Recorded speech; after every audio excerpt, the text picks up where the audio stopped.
میں M galleries تحریک point میں آپ کا استقبال کرتا ہوں۔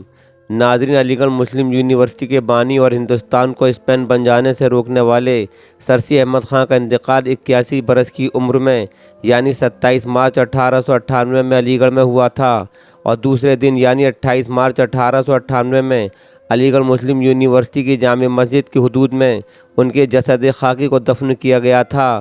اس طرح آج سر سید کی 126ویں برسی ہے۔ اس موقع پر ہم اپنے اس ویڈیو میں سر سید احمد خان کے آخری دنوں پر روشنی ڈالنے کی کوشش کریں گے کہ کن حالات میں سر سید احمد خان نے داعیِ اجل کو لبیک کہا تھا۔ ناظرین، بدنصیبی سے سر سید کو اپنی زندگی کے آخری ایام میں ایسے دکھ ملے تھے کہ جنہوں نے سر سید کو پوری طرح توڑ کر رکھ دیا تھا۔ پہلا غم ان کے بیٹے سید حامد کی موت کا تھا، جو کم عمر میں ہی سر سید کو داغ مفارقت دے گیا تھا۔ دوسرا غم شام بہاری لال کے ذریعے کالج کے فنڈ کا غبن ہو جانے کا تھا، اور تیسرا ناقابل برداشت غم 1897 کے نصف اخیر میں اپنے دوسرے بیٹے جسٹس محمود کی علالت اور مزاج میں خلل ہو جانے کا تھا۔ وہ بیٹا جس پر صرف باپ کو ہی نہیں بلکہ تمام قوم کو فخر تھا، اس غم نے تو سر سید کو آوے کی طرح بٹھا دیا تھا۔ ناظرین، ان نامساعد حالات کا سر سید پر اتنا گہرا اثر پڑا تھا کہ وہ مرض الموت میں مبتلا ہو گئے تھے۔ اس بابت ایک بڑے ڈاکٹر نے معائنہ کرنے کے بعد لوگوں سے کہا تھا کہ اگر یہ صدمہ ان کو نہیں پہنچتا تو ان کے قوا ایسے عمدہ تھے کہ وہ 15-20 برس تک اور زندہ رہ سکتے تھے۔ ناظرین، باوجود ایسی تلخ حالت کے کبھی کسی نے سر سید کی زبان سے کوئی شکایت یا افسوس کا کلمہ نہ سنا تھا۔ انتقال سے 2-1.5 مہینے پہلے ان کو چپ لگ گئی تھی، بولتے بہت کم تھے اور ہاں اور نہیں کے سوا بات کا بہت کم جواب دیتے تھے۔ ان کے یار غار محسن الملک اور سید زین العابدین خان گھنٹوں ان کے پاس خاموش بیٹھے رہتے تھے۔ صحبت کا لطف بالکل جاتا رہا تھا۔ ایک دن سید زین العابدین خان نے پوچھا کہ آپ ہر وقت خاموش کیوں رہتے ہیں؟ تو سر سید نے کہا کہ اب وہ وقت قریب ہے کہ ہمیشہ چپ رہنا ہوگا، اس لیے خاموش رہنے کی عادت ڈالتا ہوں۔ ناظرین، 24 مارچ 1898 کو سر سید کو احتباس بول یعنی پیشاب کے رک جانے کا عارضہ لاحق ہو گیا تھا۔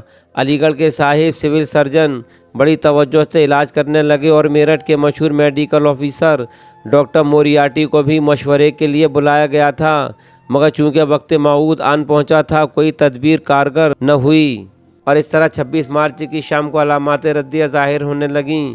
27 مارچ کی صبح سے نہایت سخت درد سر لاحق ہوا، جو اس بات کی علامت تھا کہ یورک ایسڈ دوران خون میں شامل ہو کر جلد دماغ پر اپنا اثر ڈال رہا ہے۔ اسی دن شام کو شدید لرزے کے ساتھ تپ یعنی بخار چڑھا اور تھوڑی سی دیر میں ہذیان کی صورت پیدا ہو گئی۔ ان کی عادت تھی کہ ہمیشہ بیماری کی حالت میں حسبی اللہ و نعم الوکیل بار بار پڑھا کرتے تھے، اور اس دفعہ بھی ہذیان کی حالت طاری ہونے سے پہلے قرآن کی یہ 2 آیتیں برابر ان کی زبان پر جاری تھیں کہ حسبنا اللہ و نعم الوکیل، نعم المولا و نعم النصیر، ان اللہ و ملائکتہ یصلون علی النبی یا ایھا الذین آمنوا صلوا علیہ وسلموا تسلیما۔ لہذا اس بیماری کے باعث 27 مارچ 1898 کو رات کے 10 بجے دتاولی کے رئیس اعظم حاجی اسماعیل خان کی کوٹھی میں سر سید کا انتقال ہوا۔ یہ کوٹھی پان والی کوٹھی کے قریب ہے، جسے اب دارالانس کہا جاتا ہے۔ ناظرین، یہ وہ جگہ تھی جہاں سر سید وفات پانے سے 10-12 روز قبل حالت صحت میں اپنے بیٹے سید محمود کی کوٹھی سے اٹھ چلے آئے تھے، اور اس طرح دوسرے روز یعنی 28 مارچ کو قریب 11 بجے خواجہ محمد یوسف صاحب نے میت کو اپنے ہاتھ سے غسل دیا تھا۔ ناظرین، اس کے بعد دن کے 5:30 بجے جنازہ اٹھایا گیا، اور 6 بجے کے بعد کرکٹ فیلڈ میں مولوی عبداللہ انصاری نے نماز جنازہ پڑھائی۔ ناظرین، اس موقع پر ہم ایک قابل غور بات کا ذکر ضرور کرنا چاہیں گے، وہ یہ ہے کہ عبداللہ گرلز کالج کے بنیاد گزار ڈاکٹر شیخ محمد عبداللہ نے اپنی کتاب مشاہدات و تاثرات میں لکھا ہے کہ میں 27 مارچ 1898 کو دہلی سے واپس آیا تو ریلوے اسٹیشن علی گڑھ پر یہ خبر سنی کہ سر سید کا بھی ابھی انتقال ہو گیا ہے۔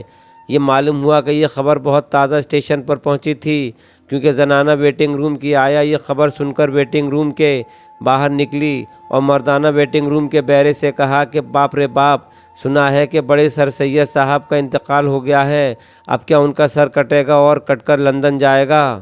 بیری نے کہا کہ سید محمود صاحب نے کہہ دیا ہے کہ ہم سر نہیں کٹنے دیں گے اور نہ لندن جانے دیں گے۔ ان دونوں میں یہ گفتگو اس شہرت کی وجہ سے پیدا ہوئی کہ جو ہندوستان کے مسلمانوں میں عام طور پر پھیلی ہوئی تھی کہ لندن کے کچھ ڈاکٹروں نے سر سید کے سر کے لیے بہت بڑی رقم دینی منظور کر لی ہے کہ جب سر سید کا انتقال ہو تو ان کا سر کاٹ کر ہم کو دیا جائے تاکہ ہم دیکھیں کہ ان کے دماغ میں وہ کون سی بات ہے جس کی وجہ سے وہ اتنے بڑے عقل مند ہیں۔ گو یہ شہرت سراسر غلط تھی، لیکن چھوٹے طبقے کے لوگوں میں یہ سچ مانی جاتی تھی کہ ان کا سر کٹ کر لندن جائے گا۔ ناظرین، ڈاکٹر شیخ محمد عبداللہ مزید لکھتے ہیں کہ نماز کے بعد جنازہ قبر کے پاس لایا گیا۔ قبر میں اتارتے وقت ہم طالب علموں کی آنکھوں میں آنسو جاری تو تھے ہی، لیکن بیگ صاحب اور موریسن صاحب کی آنکھوں سے بھی آنسوؤں کی جھڑی لگ گئی تھی۔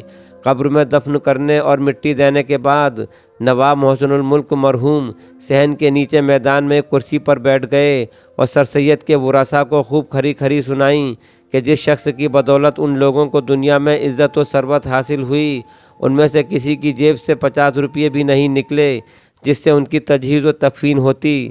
میں سر سید کا دوست ضرور تھا لیکن وارث نہیں تھا۔ یہ وارثوں کا فرض تھا کہ وہ روپیہ صرف کرتے، لیکن انہوں نے نہیں کیا۔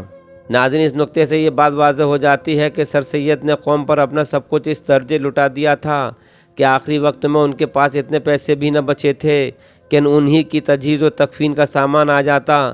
لہذا سر سید کے تجہیز و تکفین کا انتظام ان کے دیرینہ ہمدم رفیق کار محسن الملک نے اپنی جیب خاص سے پورا کیا تھا۔ یہاں ملتا رہے گا سوز و ساز آرزو برسوں، کیا ہے خون دل سے ایک قلندر نے وضو برسوں۔ ناظرین، اگر آپ ہمارے تحریک پوائنٹ چینل پر نئے ہیں تو اسے سبسکرائب کریں، شیئر کریں اور ساتھ ہی اپنی قیمتی مشوروں سے ہمیں نوازیں۔ اور اس کے علاوہ اگر آپ کو ہماری یہ ملی کوششیں پسند آتی ہیں تو آپ حسب توفیق ہمیں سپورٹ بھی کر سکتے ہیں۔